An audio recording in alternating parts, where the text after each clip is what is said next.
here in Germany, you know, when you're traveling somewhere, you're traveling a long distance. It could even be a short distance, but it's usually effective on long distance travel.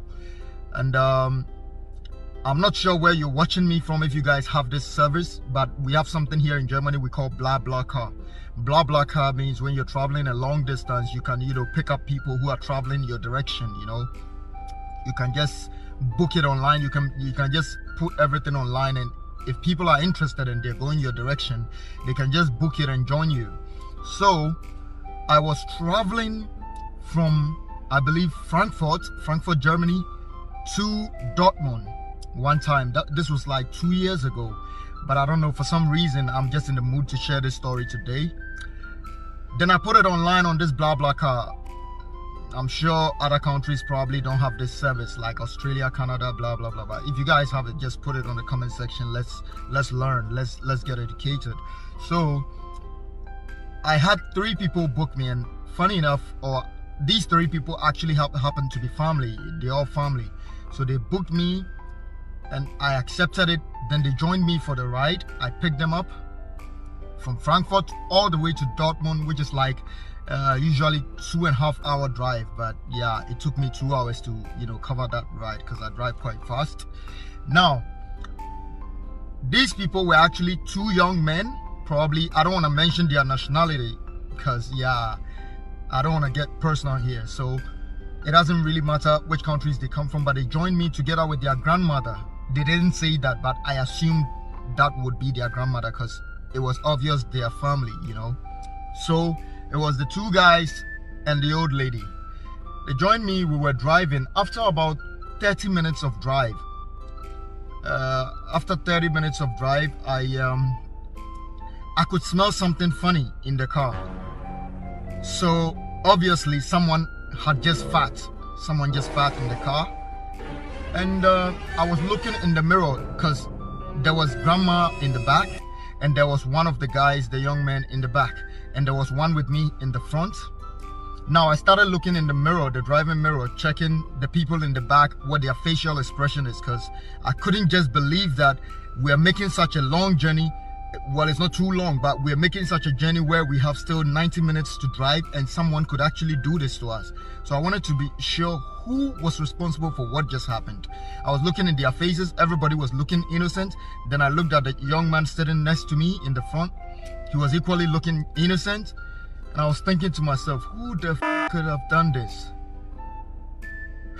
God, it was so terrible. It was so terrible. Now everybody's looking innocent in the car. Nobody's complaining. Nobody's saying a word.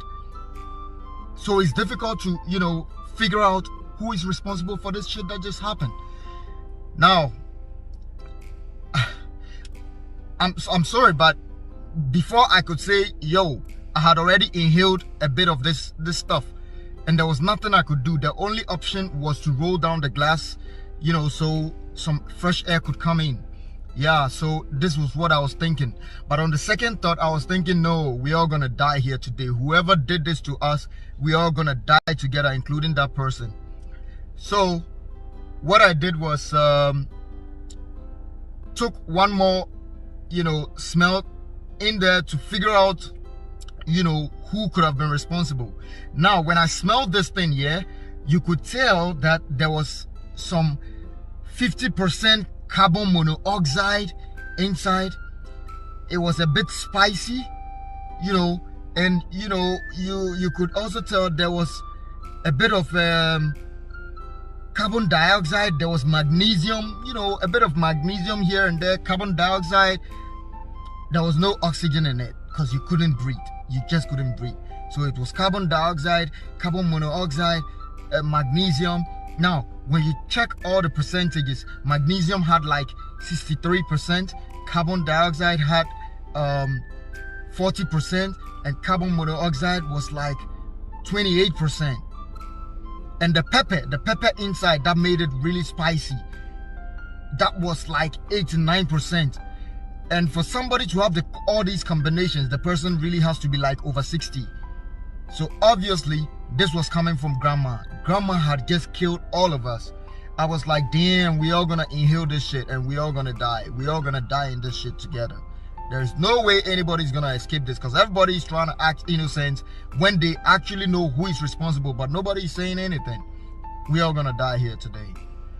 So we kept going and going and going. This thing was smelling like hell. I'm like, God, what the hell? After a while, I said to myself, and you know, it was really long lasting, so it definitely had to come from grandma, because this thing was taking too long in the car and wasn't going off. Because usually if it's from a young person, it should last like maybe a minute or two, then it should just disappear on its own. But this thing was taking, after 5 minutes you could still smell the shit, and I'm like, damn, this definitely has to be grandma with the carbon monoxide, carbon dioxide, magnesium. Nah, it has to be grandma. At some point I was like, no, there's no way I can continue inhaling this thing, because see, when somebody farts, they can take the smell, but you who has nothing to do with it, you can take that shit. So I was like, no, I gotta definitely roll down these glasses and take some fresh air before I die here while driving. This was when I rolled down all the glasses, man. Anyway, thanks for, you know, having time and patience to listen to this and or watch this. Like I said, my name is Eugene YN. Try to subscribe to my channel, because I'll be bringing you more interesting stuff. Some could be funny, some could just be interesting. You know, try to subscribe to my channel, Eugene TV, Eugene YN TV, so that, you know, yeah, I can give you more stuff from time to time. It was nice having you guys. I hope you enjoyed this. Salute.